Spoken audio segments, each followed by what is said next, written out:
Coming up on Mountain News this morning, a family in our region asks their community for help after a destructive fire leaves a couple without a home. And Attorney General Daniel Cameron meets with people who lost loved ones to fentanyl to get a better understanding on how to prevent similar tragedies from happening. Dedicated to Eastern and Southern Kentucky, this is WYMT Mountain News this morning.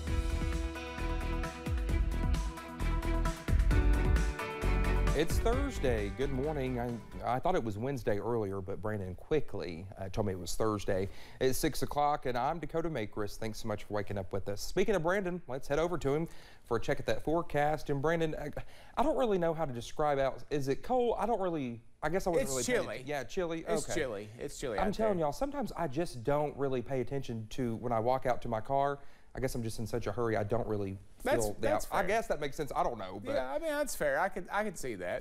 My mind's like get to work. But so you got to stop and smell the cold every once in a while. I'll try. That's right. All right, or feel the cold, I guess is the better way to put it. Let's take a look at your forecast this morning. We start out with Buffalo Mountains camera here in Perry County. Not too much going on up there. Not too much visibility issues. Some clouds are starting to move in, but we're going to continue to again see just a cold morning out there. Temperatures in the 20s and 30s from 22 in Clintwood to 34 at Jackson and Moorhead. Hazard sensors still out this morning. Hopefully, I can get that back online here pretty soon. Been out for a couple of weeks now. We're looking again at some cold spots down toward I-75, 28 London, 30. A lot of actually getting closer to the 30s out there this morning. So temperatures actually climbing just a little bit. First alert weather app. Some changes are coming this way.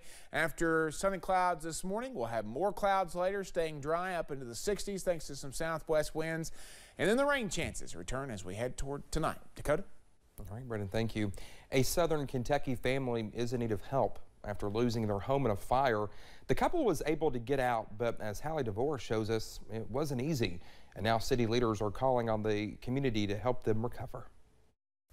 This couple lost everything that they had in a house fire that occurred Saturday morning.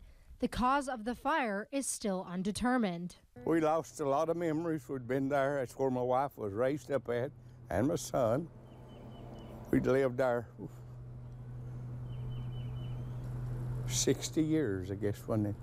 And now family of the victims and the fire department are asking people to give back to a man and his wife who have given so much to the community. He has been a Kentucky colonel. He was one of them that actually started the Bronson Fire Department. He goes above and beyond the call for every citizen in Pulaski and Wayne County that he can touch. And the insurance company dropped the homeowner's insurance because of the home being over 100 years old. So the family needs all the help they can get to get back on their feet. Every little bit helps. I mean, we're not financially over the top or nothing like it. I mean, we're just surviving. But JC and his wife are thankful to be alive, and they thank the people that helped save their lives. I drug her out of the house out on the front porch and was trying to get her into a wheelchair. And I just couldn't lift her. And to get her up in that wheelchair, to get her off of the front porch down the walkways that we had there. If he had come by and helped me. And there was another lady that was Angel. I don't know her name or where she come from. But I'd love to meet her again. In Pulaski County, Hallie DeVore, WKYT.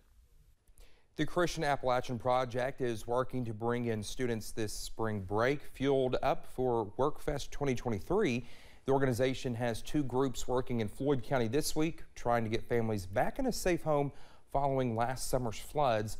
Representatives say they feel blessed to be rooted in the region, working with students from all around to help neighbors in need.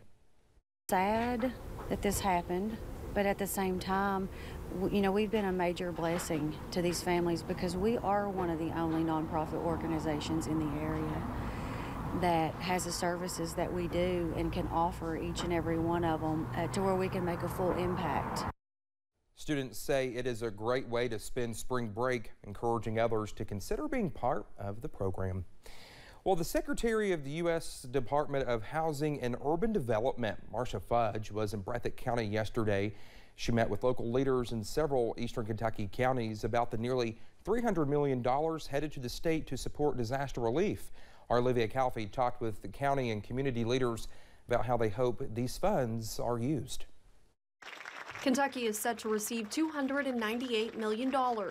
Housing and Urban Development Secretary Marcia Fudge says the goal for this money is to help with long-term recovery solutions after July's flood. Think about how you build for a future, and I'm just asking you to do that so that we don't come back again with the loss of life, with the loss of homes. The money is aimed to assist with disaster recovery relief, and the question was raised today, how will that money be distributed? Despite the state government having the final say in who will receive the money, Fudge says the decision will ultimately be made based off of individual counties' needs and requests. We've said all along that this is fundamentally a housing crisis. We know infrastructure got hammered, we know businesses got hurt, but at the end of the day, it's really the housing is the biggest unmet need. And so we're hopeful that a significant portion of the money will go to housing. Aside from housing, infrastructure was at the top of many community leaders' list. To develop new communities for educational opportunities and for individuals to get in a much safer community up out of the flood zone. Aiming to develop the counties back and better than they were. Infrastructure to support the development, whether it's economic development projects, to create new jobs, to bring people in, to help to build our population back up, because in the last two floods in 21 and 22 we have lost population. A room full of leaders believing this funding is a step in the right direction to make a difference in multiple eastern Kentucky counties. Fudge this morning said, "Got to be the squeaky wheel," and I'm gonna, like I say, we're gonna squeak the wheel and get every penny we can.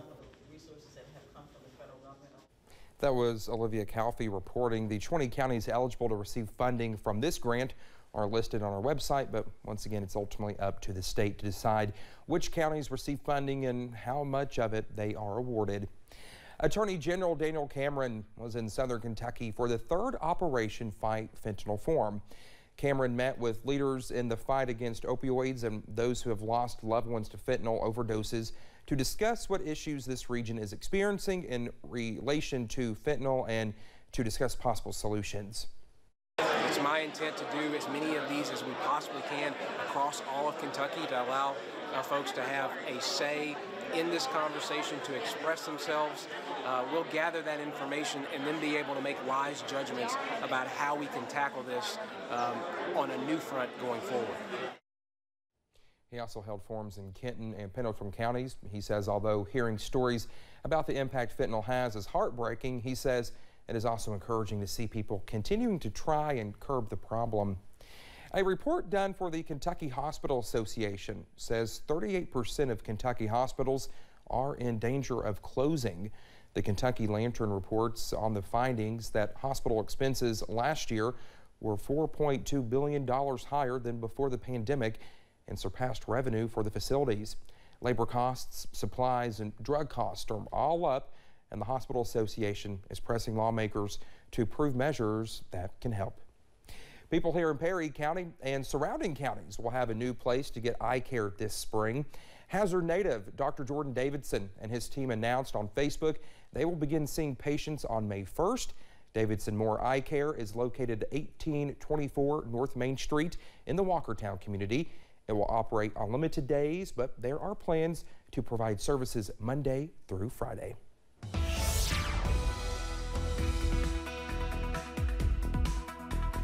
6:09 here on this Thursday morning. We take a look across the area on our camera network and Pikeville Commons over there at US 119, US 23. Some light traffic out there this morning. Maybe give yourself some time to scrape those cars off or get them warmed up. Maybe some patchy frost in some areas this morning. 32 in Pikeville, 32 Prestonsburg, Logan, 32 Somerset, Williamsburg, 30 in Wise this morning, 22 Clintwood. And on the other end of the scale, 34 Jackson and Moorhead temperatures this morning. So a little extra to max warming need on your coffee meter. And for the next dozen hours on your donut forecast, grab one on the way out the door this morning, or a pastry or something, a bagel, even that. Anything around that's got a good taste to it. We're going to continue to see, though, temperatures climb as we see some southwest winds, and we are going to see clouds increase, though, as we head through the daytime hours, but we stay dry all the way through into tonight. Dakota? All right, Brendan, thank you so much. When we come back here on Mountain News this morning, Treasury Secretary Janet Yellen prepares to testify before the Senate about the failure of multiple U.S. banks in the past week. Stay with us.